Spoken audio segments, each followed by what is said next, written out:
फिलहाल ये तो कहना थोड़ा मुश्किल है कि राव साहब जो है घुटने टेक देंगे, राव साहब या फिर बीजेपी छोड़ देंगे, ऐसा हम लोगों को लग नहीं रहा है। उनके पास ऑप्शन सिर्फ ये कि चुपचाप अपना जिस भी परिस्थिति में है चुपचाप बैठ जाएं, चाहे घुटने टेक के बैठ जाएं, चाहे उसमें खुश हो ले, किसी भी तरीके से हम लगा लें। तो कुल मिलाकर हम ये भी कहें कि अहीरवाल में भी बीजेपी को कुछ ज्यादा इस तरह की मशक्कत विधानसभा चुनाव में करनी क्या नहीं पड़ेगी राव इंद्रजीत के चेहरे को लेके ही, या फिर भीतर हाथ वाली पोजीशन हो सकती है? ये क्या है कि घुटने टेकना और ये सब तो सोनिया जी हमारी पत्रकारों की भाषा है ना। पॉलिटिक्स में तो ऐसा कुछ नहीं होता, पॉलिटिक्स में तो कॉम्प्रोमाइजेज होते रहते हैं ना।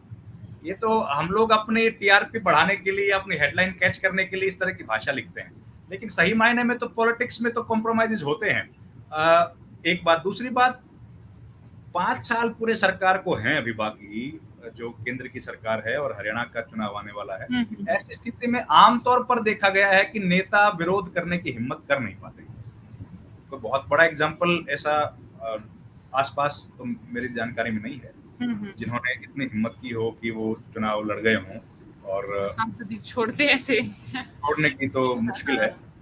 लेकिन अब राव इंद्रजीत पर अगर कार्यकर्ताओं का बहुत ज्यादा दबाव होगा तो शायद वो विरोध के तौर पर कुछ बोल सकते हैं, लेकिन पार्टी छोड़ पाएंगे या ऐसा लग नहीं रहा, पद से इस्तीफा देंगे उसकी संभावना, जितना मैं उनकी पॉलिटिक्स को समझता हूं, मैं तो खैर बहुत ज्यादा समझता हूं, क्लेम नहीं करूंगा, लेकिन जितना भी थोड़ी बहुत मेरी समझ है उसमें शायद उनके लिए संभव नहीं हो पाएगा, क्योंकि जो बीजेपी है वो थोड़ी सी और तरह की पार्टी है। उतना ज्यादा आसानी से वो विरोध को लेती नहीं है जितना कांग्रेस पार्टी लेती है। कांग्रेस पार्टी छोड़ने के बाद भी लोग वापस जा सकते हैं और अपनी पॉलिटिक्स कर सकते हैं, लेकिन बीजेपी थोड़ी सी उस मामले में सख्त दिखती है कहीं ना कहीं। तो वो पार्टी छोड़ पाने की स्थिति में तो शायद नहीं है, और मंत्री पद मिला हुआ है।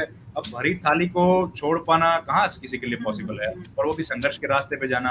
अब वो अगर छोड़ेंगे तो क्या करेंगे, कांग्रेस में जाएंगे, वही कांग्रेस पार्टी जिसको छोड़ के वो आए थे वही हुड्डा के साथ उनको जाना पड़ेगा, जिनकी राजनीति के मुखालफत वो लगातार करते रहे। और दक्षिण हरियाणा में यही कह के उन्होंने वोट मांगा कि हुड्डा की वजह से मैं मुख्यमंत्री नहीं बन पाया, नहीं तो मैं मुख्यमंत्री बन जाता कांग्रेस की सरकार में। तो अब वहीं पर वापस जाएंगे तो फिर थोड़ा सा उनके वर्कर्स के लिए भी मुश्किल होगा, और उनके लिए भी बड़ी मुश्किल होगा इस बात को कुछ जस्टिफाई करना कि वो क्यों चले गए।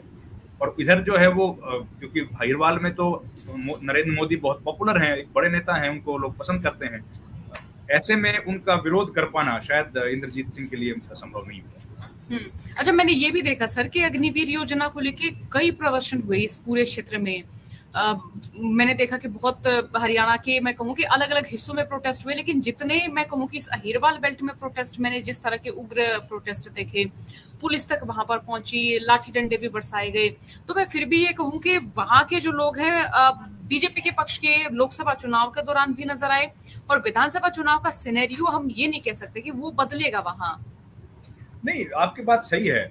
देखिए ना, ये सारे मुद्दे हैं। अब किसानों के मुद्दे देखिए, किसान का मुद्दा क्या वहां नहीं है, पानी की दिक्कत क्या वहां पर नहीं है, लेकिन क्या कभी किसी पूरे चुनाव में आपने बीजेपी के किसी नेता से सुना कि एसवाईएल वो लेके आएंगे?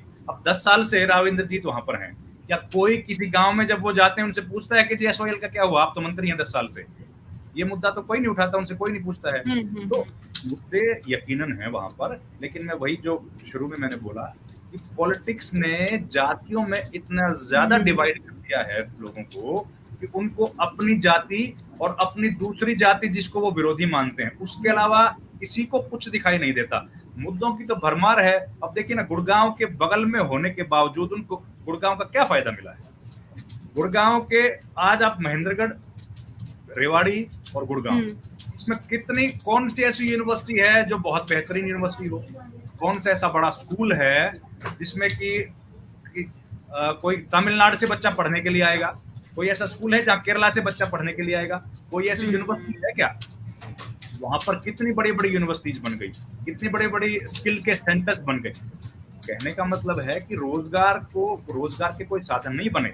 ग्रामीण जो इलाका है वो आज भी सरकारी नौकरी पर ही निर्भर है। एक तो दूसरी बात, सरकारी नौकरी में भी सबसे ज्यादा निर्भरता उसकी अगर कहीं है तो वो फौज है। और भारतीय फौज में जब अग्निवीर की स्कीम आई है तो इसका तो पूरे ग्रामीण इलाके में, हरियाणा में देखिए हरियाणा तो बहुत ज्यादा फौजी देता है। आपको याद है कि हरियाणा में जब करगिल का जो लड़ाई हुई थी उसमें सबसे ज्यादा शहीद हरियाणा से हुए थे। हरियाणा तो छोटा सा प्रदेश है, बावजूद उसके हमारी जो नफरी है, जो तादाद हरियाणा की फौजियों की है वो बहुत ज्यादा है। और फौज तो एक है, पुलिस में आप देखिए, पैरामिलिट्री फोर्सेज में आप देखिए, या सिक्योरिटी की जो भी कोई एजेंसी है उसमें हरियाणा के लोग खूब होते हैं, जबकि छोटा सा प्रदेश है। लेकिन और वही अहिरवाल से भी खूब लोग जाते हैं वहां, सबसे बड़ा नौकरी, तो उसमें बिल्कुल विरोध है। अग्निवीर स्कीम का बहुत भारी विरोध है, लेकिन विरोध होने के बावजूद आज भी जाति जो है वो हर मुद्दे पर हावी है। और इसी मुद्दे जाति की वजह से ही बीजेपी कहीं ना कहीं कॉन्फिडेंट लग रही है कि आज जाति हावी है, इसीलिए वो लोग राव इंद्रजीत सिंह की बेकदरी करने की हिम्मत कर पा रहे हैं। नहीं तो इतने बड़े नेता जिनके पास इतना बड़ा वोट बैंक है, उनके मुकाबले में बीजेपी के पास कोई नेता नहीं है। यहाँ तक कि कांग्रेस पार्टी के पास भी केवल भूपेंद्र सिंह हुड्डा हैं जो उनके मुकाबले के नेता हैं। तो बीजेपी क्यों ऐसा हिम्मत कर पा रही है? क्योंकि बीजेपी के जो इंटरनल सर्वेज हैं, उन सर्वेज में ये बात उनको समझ आ गई है कि इस इलाके में जातिवाद ही चलने वाला है, उसी वजह से वोट को मिलेंगे। जो दूसरे मुद्दे हैं उन पर ना कोई चर्चा है, न उनके वजह से कोई वोट कम हो रहा है, ना कोई वोट बढ़ रहा है। इसलिए वहां पर एक ही मुद्दा चलेगा और उस मुद्दे के आधार पर ही उन्होंने शायद ये फैसला किया है कि अब नायब सिंह सैनी को मुख्यमंत्री घोषित करने में भी उन लोगों को दिक्कत नहीं है। नहीं तो आमतौर पर जब इस तरह के 3-4 बड़े नेता चुनाव मैदान में हों तो पॉलिटिकल पार्टी चुनाव खत्म होने तक इंतजार करती है कि अभी ऑफिशियली किसी को डिक्लेयर ना करें। लेकिन और एक बात, बीजेपी तो हमेशा ये बात कहती है कि मुख्यमंत्री का फैसला तो पार्लियामेंट्री बोर्ड करता है, लेकिन क्या अमित शाह जब यहाँ पर घोषित करके गए तो क्या वो पार्लियामेंट्री बोर्ड के आदेश पर यहाँ पर ये बात कहने के लिए आए थे, या फिर उन्होंने अपने निजी व्यक्तिगत जो उनकी हैसियत है उसमें ये बात कह दी थी? ये भी एक बड़ी बात है, क्योंकि बीजेपी तो, क्योंकि मैंने बताया कि डिसिप्लिन पार्टी है और उसमें तो पार्लियामेंट्री बोर्ड सुप्रीम है जो 12 सदस्यों का है, जिसकी एक सदस्य डॉक्टर सुधा यादव हैं। तो उसकी क्या मर्जी थी ये किस तरह का बयान यहाँ पर दिया जाए, या फिर वो अपने से उनको घोषित करके चले गए, या फिर बीजेपी अब इस स्थिति में आ गई है कि अमित शाह और प्रधानमंत्री मोदी जो चाहे वो फैसला कर सकते हैं।